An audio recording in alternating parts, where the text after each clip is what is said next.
Au début de l'année 1876, Paris s'éveille sous un ciel bas et lourd qui ne semble plus vouloir se dégager. Depuis plusieurs semaines, les précipitations sont incessantes sur l'ensemble du bassin de la Seine. La pluie, fine et persistante, sature les sols et gonfle les affluents qui serpentent à travers la campagne environnante. Dans la capitale, les habitants observent avec une curiosité mêlée d'inquiétude le niveau du fleuve qui s'élève de jour en jour, grignotant lentement les berges et les quais de pierre. L'air est chargé d'une humidité froide qui s'insinue partout, dans les vêtements, dans les maisons et jusque dans les fondations de la ville. Le gris du ciel se reflète dans une eau devenue limoneuse, transportant des débris de bois, des branches et des sédiments arrachés aux terres en amont. C'est le début d'un événement qui va modifier radicalement la physionomie de la ville et le quotidien de ses habitants pendant plusieurs semaines. La Seine n'est pas seulement un décor pour les Parisiens de cette fin de 19e siècle, elle est le cœur battant de l'activité économique et logistique. Sur ses rives, on trouve des entrepôts de charbon, des chantiers de bois de chauffage, des marchés au vin et des dizaines de bateaux lavoirs où les blanchisseuses s'activent quotidiennement. En ce mois de février, le rythme habituel se rompt. Les ouvriers des ports doivent remonter les marchandises en toute hâte pour éviter qu'elles ne soient emportées ou gâtées par l'eau. Les berges, habituellement encombrées de charrettes et de chevaux, disparaissent sous une nappe d'eau sombre. Les échelles de crue réparties le long des ponts deviennent l'objet de toutes les attentions. Au pont de l'Alma, le zouave voit l'eau monter au-dessus de ses genoux, puis atteindre sa taille, signe certain que la situation devient exceptionnelle. Dans les quartiers bas de la ville, comme à Grenelle, Javel ou Bercy, l'inondation n'est plus une menace lointaine, mais une réalité concrète qui franchit les seuils des portes. Le système d'égouts, pourtant modernisé sous la direction de l'ingénieur Belgrand quelques années plus tôt, commence à refouler. L'eau ne vient pas seulement du fleuve qui déborde ses quais, elle surgit aussi des profondeurs, remontant par les bouches d'égouts et les caves des immeubles. Les résidents des rez-de-chaussée voient les dalles de leur cuisine s'humidifier, puis de petites flaques se former avant que l'eau ne s'installe durablement. Pour beaucoup, la première réaction est de surélever les meubles. On utilise des briques, des tréteaux ou des cales en bois pour sauver ce qui peut l'être. On déplace les lits et les armoires vers les étages supérieurs, créant un encombrement inhabituel dans les escaliers des immeubles de rapport. La vie quotidienne s'adapte avec une résilience silencieuse. Pour circuler dans les rues transformées en canaux, les services de la ville et le génie militaire interviennent rapidement. Des ouvriers charpentiers assemblent des milliers de planches de sapin pour construire des passerelles de fortune. Ces structures de bois, étroites et parfois oscillantes, sont installées à quelques dizaines de centimètres au-dessus du niveau de l'eau, permettant aux piétons de traverser les carrefours sans se mouiller les pieds. On voit des files d'hommes en redingote et de femmes tenant leurs jupes d'une main, avancer prudemment sur ces chemins de planches. Le bruit des pas sur le bois mouillé remplace le roulement habituel des fiacres sur les pavés. Dans les secteurs où l'eau est trop profonde, le transport se fait par barque. Des bateliers improvisés proposent leurs services pour quelques sous, transportant des passagers d'un bout à l'autre d'une rue submergée. Le travail, pourtant, ne s'arrête pas totalement. Les commerçants dont les boutiques sont inondées installent des étals de fortune sur des tréteaux, à l'entrée de leurs magasins. On vend le pain, le lait et les journaux à travers les fenêtres ou depuis le seuil des portes surélevées par des sacs de sable. Les livraisons de charbon et de bois deviennent complexes. Les livreurs doivent manœuvrer des charrettes lourdement chargées sur des sols meubles et glissants, risquant à tout moment de s'embourber dans la boue que le retrait partiel de l'eau laisse derrière lui par endroits. Les chevaux nerveux renâclent devant les surfaces miroitantes qui cachent les irrégularités de la chaussée. On observe une solidarité de voisinage qui s'organise naturellement. Ceux des étages supérieurs descendent des paniers au bout de cordes pour récupérer les provisions livrées par les commerçants restés au sec. L'architecture de Paris, avec ses immeubles haussmanniens et ses vieux bâtiments du centre, réagit différemment à l'humidité. Les façades en pierre calcaire s'assombrissent, se gorgeant d'eau par capillarité. À l'intérieur des appartements, le papier peint se décolle et l'odeur de moisi devient omniprésente. Les caves, essentielles pour le stockage du vin et du combustible, sont transformées en réservoirs d'eau saumâtre. Le pompage est incessant mais souvent vain tant que le niveau de la Seine ne baisse pas. Dans le quartier du Marais, où les rues sont étroites et le drainage plus difficile, l'eau stagne, créant des reflets immobiles où se mirent les façades anciennes. Les grands boulevards, bien que mieux drainés, ne sont pas épargnés par les infiltrations qui affectent les fondations des nouveaux édifices. L'alimentation de la ville devient un enjeu majeur. Les abattoirs et les halles doivent continuer à fonctionner pour nourrir une population de plus de 2 millions d'âmes. Si les gares ferroviaires restent pour la plupart au sec, l'acheminement des denrées depuis les entrepôts vers les quartiers inondés est ralenti. Le prix de certains produits frais augmente légèrement, reflétant les difficultés de transport. Cependant, les marchés de quartier maintiennent une activité minimale. On voit des ménagères discuter du niveau de l'eau tout en choisissant leurs légumes, le quotidien reprenant ses droits malgré l'aspect lacustre de leur environnement. Les écoles, dans les zones les plus touchées, ferment leurs portes ou déplacent les classes dans les salles des mairies situées sur des points hauts. Les communications au sein de la cité sont perturbées mais pas rompues. Le service postal est maintenu au prix d'efforts considérables. Les facteurs parcourent leur tournée en barque ou en utilisant les passerelles, portant les sacoches de cuir sur l'épaule. Les dépêches télégraphiques continuent de circuler, bien que certains câbles souterrains souffrent de l'humidité. La presse parisienne, très active, publie chaque jour des bulletins sur l'état de la crue, donnant les cotes précises relevées aux différents ponts. Les Parisiens lisent ces nouvelles avec passion, comparant la situation actuelle aux grandes crues du passé, comme celle de 1802 ou de 1844. Les photographes de l'époque, équipés de leurs lourdes chambres noires, s'installent sur les ponts pour immortaliser les rues transformées en rivières, documentant pour la première fois avec une telle précision l'impact d'une catastrophe naturelle sur l'urbanisme moderne. L'interaction sociale change de nature dans ce contexte exceptionnel. Les barrières habituelles entre les classes sociales s'estompent parfois le temps d'une entraide sur une passerelle ou lors du chargement d'une barque. On se conseille sur les meilleures méthodes pour protéger les boiseries ou pour évacuer l'eau des sous-sols. Les cafés, centres de la vie publique parisienne, deviennent des observatoires. On s'y retrouve pour commenter la montée des eaux, à l'abri des vitrines qui, par endroits, affleurent le niveau du fleuve. L'éclairage public au gaz, fierté de la capitale, subit des avaries. Dans certaines rues, les canalisations de gaz sont envahies par l'eau, éteignant les lanternes et plongeant des quartiers entiers dans une obscurité inhabituelle à la tombée de la nuit. Les habitants utilisent alors des lampes à pétrole ou des bougies, dont les lueurs vacillantes se reflètent sur la surface sombre des eaux qui recouvrent le pavé. Le soir venu, l'atmosphère de Paris devient étrange et silencieuse. Le grondement habituel de la ville, fait de sabots de chevaux et de roues de fer sur le pavé, est étouffé par l'eau. On n'entend plus que le clapotis du fleuve contre les murs des quais et le murmure des courants qui s'engouffrent dans les rues adjacentes. Les silhouettes des ponts se détachent sur un ciel sombre, leurs arches semblant prêtes à être englouties par la masse liquide. Le passage d'une patrouille de police en barque, avec une lanterne à l'avant, projette des ombres mouvantes sur les façades des immeubles. Les habitants des étages supérieurs observent ce spectacle depuis leurs fenêtres, conscients de la fragilité de leur confort face aux forces de la nature. La ville semble ralentie, comme si elle retenait son souffle en attendant que le fleuve décide de regagner son lit. Dans les quartiers ouvriers, la situation est plus précaire. Les habitations, souvent vétustes et situées au ras du sol dans les zones industrielles, souffrent davantage. L'eau s'infiltre dans les logements exigus, obligeant des familles entières à se réfugier chez des voisins ou dans des abris temporaires organisés par les paroisses et les municipalités d'arrondissement. La perte des outils de travail pour les artisans en rez-de-chaussée est une catastrophe économique immédiate. Les stocks de matières premières, tissus, cuir ou papier, sont irrémédiablement gâtés par l'eau limoneuse. Malgré cela, on ne note pas de scène de panique. Les ouvriers s'activent à nettoyer, à éponger, à sauver ce qui peut encore servir, faisant preuve d'un fatalisme et d'une détermination propres à la condition laborieuse de l'époque. L'hygiène publique devient une préoccupation pour les autorités sanitaires. L'eau stagnante mêlée aux résidus des égouts et des usines pose des risques de maladie.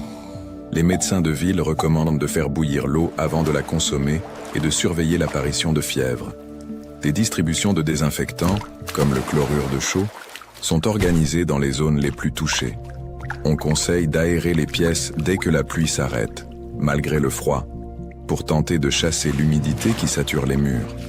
La ville, d'ordinaire si préoccupée par sa beauté et son apparat, montre un visage plus brut, celui d'une lutte élémentaire pour la salubrité. À mesure que les jours passent, la crue finit par atteindre son pic. Les ingénieurs surveillent avec une attention extrême la résistance des ponts. La pression de l'eau et le choc des débris flottants, parfois des troncs d'arbres entiers ou des morceaux de charpente arrachés en amont, font craindre pour la stabilité des piles de pierre. Les ponts les plus anciens, avec leurs arches étroites, créent des barrages naturels qui accentuent la montée de l'eau en amont. Les autorités limitent la circulation sur certains ouvrages d'art par mesure de précaution. On voit des groupes de curieux, maintenus à distance par la police, observer le spectacle impressionnant de la Seine déchaînée passant à quelques centimètres seulement du sommet des arches. Puis, vient le moment de la stagnation. Pendant plusieurs heures, le niveau de l'eau ne bouge plus. C'est une période d'incertitude où l'on se demande si la pluie va reprendre ou si le retrait va enfin s'amorcer. Enfin, les bulletins officiels annoncent les premiers millimètres de baisse à Austerlitz. La décrue commence, mais elle est beaucoup plus lente que la crue. L'eau se retire millimètre par millimètre, découvrant progressivement les dégâts. Les quais réapparaissent, recouverts d'une épaisse couche de vase grise et gluante. C'est le début d'un immense travail de nettoyage. Les pompiers et les ouvriers de la ville utilisent des lances à incendie pour évacuer la boue des rues et des places avant qu'elles ne sèchent et ne deviennent dures comme de la pierre. Les habitants redescendent dans leurs caves et leurs boutiques, armés de balais et de seaux. On ouvre grand les portes et les fenêtres pour laisser l'air circuler. L'odeur de la vase, âcre et persistante, imprègne les quartiers sinistrés pendant des semaines. Les dommages mobiliers sont considérables. Les planchers ont gondolé, les meubles en bois précieux sont fendus, les stocks de marchandises sont à jeter. On voit sur les trottoirs des tas d'objets devenus inutilisables. Témoignage muet de la violence de l'infiltration. Les assurances étant rares à cette époque pour ce type de sinistre, la plupart des commerçants et des particuliers doivent assumer seuls les coûts des réparations. Malgré l'ampleur de la catastrophe, Paris reprend rapidement son visage habituel. Les passerelles de bois sont démontées, les planches empilées dans les dépôts de la ville en attendant une prochaine alerte. Les fiacres retrouvent leurs trajets habituels sur les pavés lavés par les eaux. Les blanchisseuses retournent à leur bateau lavoir, bien que le courant reste fort et l'eau encore trouble. La vie urbaine, avec sa capacité d'oubli et sa soif de mouvement, recouvre les traces de l'inondation. Pourtant, sur les murs des immeubles, une ligne sombre subsiste pendant longtemps, marquant le niveau atteint par l'eau en cette année 1876. Ces marques de crue que l'on peut encore apercevoir aujourd'hui dans certains recoins de la ville servent de rappel discret de la vulnérabilité de la cité. Cette épreuve a également des conséquences sur la réflexion urbaine. Les ingénieurs de la ville de Paris tirent des leçons de cet événement pour améliorer encore le réseau d'assainissement et la protection des berges. On comprend que la modernisation de la surface ne suffit pas si les dessous de la ville ne sont pas capables de gérer les colères du fleuve. Des travaux de renforcement des collecteurs d'égouts sont entrepris et l'on commence à envisager des barrages réservoirs bien en amont de la capitale pour réguler le débit de la Seine, bien que ces projets ne verront le jour que bien plus tard. La crue de 1876 reste dans les mémoires comme un moment où le temps s'est suspendu. Elle a montré un Paris différent, plus calme, plus solidaire, mais aussi plus fragile. Elle a illustré la cohabitation parfois difficile entre une métropole en pleine expansion industrielle et technologique et les cycles naturels immuables d'un fleuve qui l'a vu naître. Les récits de cette période, consignés dans les journaux et les mémoires familiales, décrivent une ville qui a su faire face avec dignité, sans l'héroïsme des batailles, mais avec la persévérance tranquille de ceux qui travaillent et vivent au rythme des saisons. En se promenant aujourd'hui le long des quais, il est difficile d'imaginer que l'eau a pu un jour atteindre le sommet de ces murs de pierre et s'engouffrer dans les rues que nous arpentons. Pourtant, l'histoire de Paris est indissociable de ces moments où le fleuve revendique son espace. Chaque crue laisse derrière elle une connaissance plus fine du terrain et une adaptation plus poussée de l'habitat. La manière dont les Parisiens de 1876 ont géré leur quotidien, entre ingéniosité technique et résilience domestique, témoigne d'un art de vivre qui intègre l'aléa comme une composante de l'existence urbaine. La décrue totale prend plusieurs semaines. L'humidité mettra des mois à quitter les murs les plus épais. Mais dès que le soleil du printemps réapparaît, les terrasses des cafés se remplissent à nouveau, les promeneurs envahissent les parcs, et la Seine redevient ce ruban d'argent qui traverse la ville, paisible et domestiqué en apparence. Le souvenir de l'eau se dissipe dans l'agitation de la belle époque qui s'annonce, laissant derrière lui une ville un peu plus consciente de sa relation intime et parfois tumultueuse avec son fleuve nourricier. Le passage du temps efface les détails, mais la structure de la ville conserve la mémoire de ces événements. Les matériaux utilisés pour les quais, la pente douce de certaines rues vers le fleuve, l'emplacement des bouches d'égout, tout a été pensé ou repensé suite à ces expériences. La crue de 1876 ne fut qu'un épisode parmi d'autres dans la longue chronologie des colères de la Seine, mais elle fut l'une des premières à être vécue et documentée comme un événement de la vie moderne, où la technologie humaine se mesurait à la force brute des éléments, dans le cadre d'une métropole déjà mondiale. L'observation de cette période nous montre que l'adaptation humaine ne réside pas seulement dans les grandes infrastructures, mais surtout dans la multitude de petits gestes quotidiens. Construire une passerelle, monter un meuble au grenier, partager une barque, continuer à vendre son pain malgré l'eau dans la boutique. C'est cette somme d'actions ordinaires qui a permis à Paris de ne pas sombrer dans le chaos et de maintenir une forme de normalité dans une situation qui ne l'était absolument pas. Le soir, quand les lumières de la ville moderne se reflètent aujourd'hui dans la Seine, on peut parfois percevoir dans le silence relatif des quais l'écho de ce Paris de 1876. C'est le souvenir d'une ville qui marchait sur le bois, qui naviguait dans ses rues et qui attendait patiemment que le fleuve lui rende son sol. Une ville qui, malgré l'inondation, n'a jamais cessé de vivre, de travailler et de regarder vers l'avenir, forte de cette expérience partagée entre ses murs mouillés. L'importance de l'eau dans l'imaginaire parisien s'est nourrie de ces épisodes.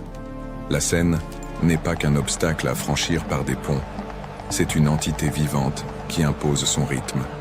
Les habitants de la fin du siècle dernier le savaient mieux que quiconque, eux qui voyaient quotidiennement les marchandises arriver par l'eau. Pour eux, l'inondation était un rappel brutal de cette dépendance. La ville s'est construite avec le fleuve, et parfois contre lui, mais toujours en dialogue constant avec lui. En conclusion de cette observation historique, on retient l'image d'une capitale qui, bien que malmenée par les éléments, a su préserver son identité. Le Paris de 1876, avec ses passerelles éphémères et ses caves submergées, préfigurait la ville résiliente du XXe siècle. Cette capacité à absorber les chocs, à s'adapter techniquement et socialement, reste l'un des traits marquants de l'histoire urbaine. Le fleuve a fini par redescendre, la boue a été nettoyée, et la ville a continué son chemin, emportant avec elle les leçons de cette grande inondation. Le cycle des eaux continue, et avec lui l'histoire d'une ville qui ne cesse de se réinventer. La crue de 1876 demeure un chapitre essentiel de cette évolution, un moment de vérité où l'ordinaire est devenu extraordinaire, et où le quotidien des Parisiens s'est écrit au fil de l'eau, dans la patience et la dignité d'une cité qui sait que, tôt ou tard, le fleuve retrouvera toujours son lit paisible. La vie reprend son cours normal. Les théâtres rouvrent leurs portes. Les grands magasins attirent à nouveau les foules. La ville oublie, ou semble oublier, mais les ingénieurs, les architectes et les archivistes gardent la trace. Chaque pierre posée sur les nouveaux quais, chaque règlement sanitaire édicté dans les années qui suivent, porte en lui l'expérience de ces semaines d'inondation. Paris n'est plus tout à fait la même après une telle épreuve. Elle est plus forte, plus prévoyante, et son lien avec la Seine s'en trouve paradoxalement renforcé. Le regard que nous portons sur ces images du passé nous rappelle que la ville est un organisme vivant, soumis aux aléas climatiques bien avant que ces questions ne deviennent des préoccupations globales. Les Parisiens de 1876 ont fait face à leur environnement, avec les moyens de leur temps, laissant derrière eux un héritage de courage tranquille et d'adaptation pratique qui continue de définir l'esprit de cette cité millénaire. Le silence retombe sur les quais après le passage d'une péniche. Les reflets des réverbères tremblent sur l'eau, comme ils le faisaient il y a plus d'un siècle. La Seine poursuit son chemin vers la mer, emportant les souvenirs des jours de crue, tandis que la ville, imperturbable, continue de briller sur ses rives, riche de toutes les histoires qu'elle a vécues, même celles écrites sous le signe de l'eau et de la boue. L'étude des comportements sociaux lors de cette crise révèle une organisation communautaire solide. Les mairies d'arrondissement sont devenues des centres de distribution de secours et d'information. On y affichait les avis officiels, les conseils d'hygiène et les listes de dons. La charité privée, très active à cette époque, a également joué un rôle crucial, fournissant des vêtements secs et de la nourriture chaude aux plus démunis. Cette réponse collective a permis de limiter les souffrances physiques et de maintenir le moral de la population. Sur le plan technique, la crue a mis à l'épreuve les nouvelles infrastructures de transport. Les tramways, alors tirés par des chevaux, ont dû modifier leurs itinéraires pour éviter les zones submergées. Les rails, recouverts d'eau et de débris, rendaient la progression dangereuse. Dans certains cas, on a dû revenir aux omnibus classiques, plus maniables sur des terrains difficiles. Cette souplesse dans les moyens de transport illustre la transition technologique de la ville, capable de jongler entre tradition et modernité pour assurer son fonctionnement minimal. L'impact sur la faune urbaine ne doit pas être négligé. Les milliers de chevaux qui assuraient le transport et le trait dans Paris ont été particulièrement exposés.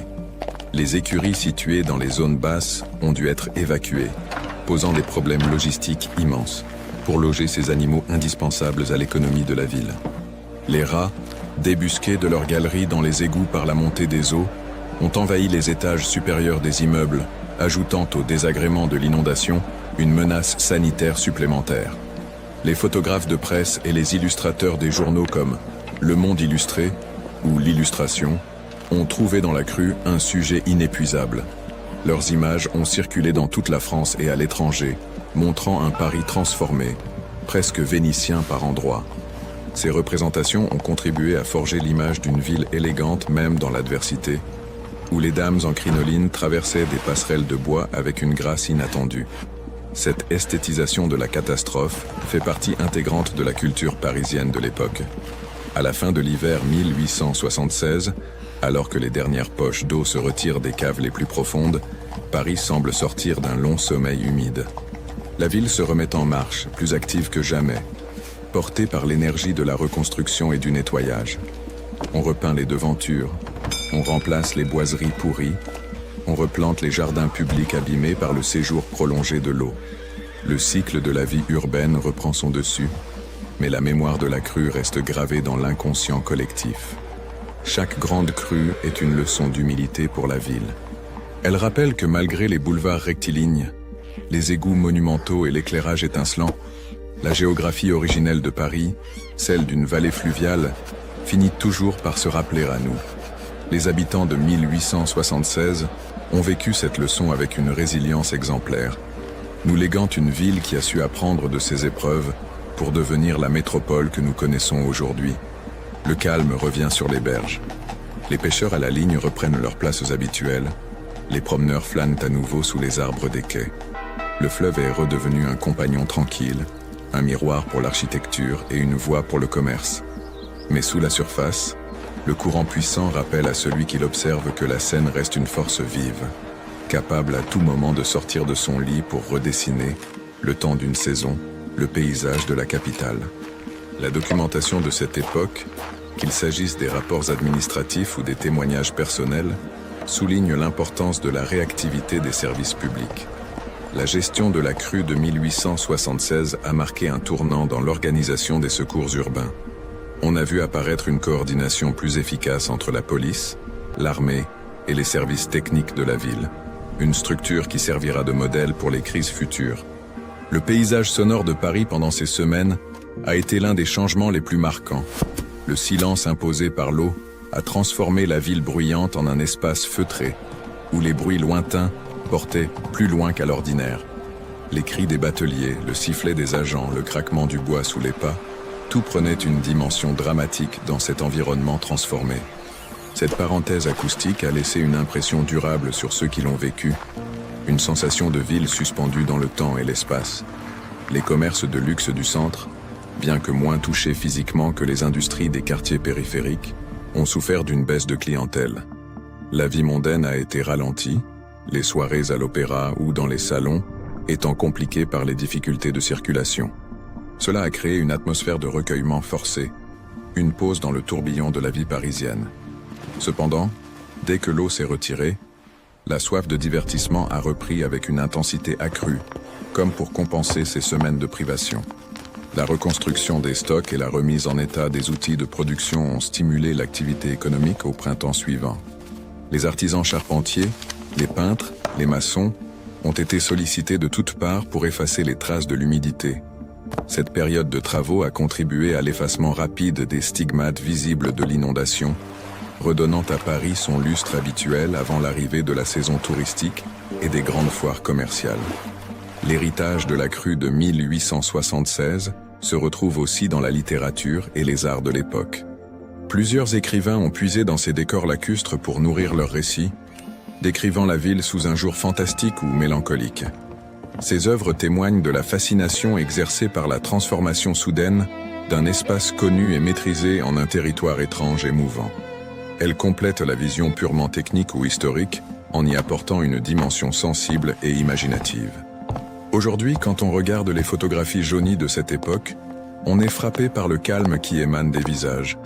Il n'y a pas d'expression de terreur, mais plutôt une forme de concentration patiente. Ces Parisiens nous enseignent que face à l'inévitable, la meilleure réponse reste la solidarité et l'adaptation pragmatique. Leur ville a survécu à bien d'autres tempêtes, et chaque épisode, comme celui de 1876, n'a fait que renforcer sa détermination à rester, contre vents et marées, la ville lumière. La Seine continue de couler entre ses quais de pierre, imperturbable. Elle emporte avec elle les sédiments de l'histoire, les débris des jours passés et les espoirs des jours à venir.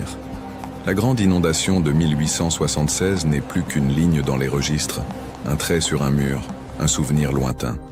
Mais elle reste un élément fondamental du récit de Paris, une preuve de sa capacité à cohabiter avec les forces naturelles qui l'ont vu naître et qui continuent, jour après jour, de façonner son destin. En terminant ce voyage dans le temps, on garde l'image de cette ville résiliente, où le quotidien, même sous l'eau, n'a jamais perdu de sa dignité. Le Paris de 1876 nous rappelle que la vie urbaine est une conquête permanente, une construction fragile et magnifique, qui repose autant sur ses pierres que sur la force d'âme de ses habitants. Le fleuve est là, calme pour l'instant, mais sa présence constante est le rappel permanent que la cité doit toujours rester vigilante et prête à s'adapter, encore et toujours, aux caprices de la nature.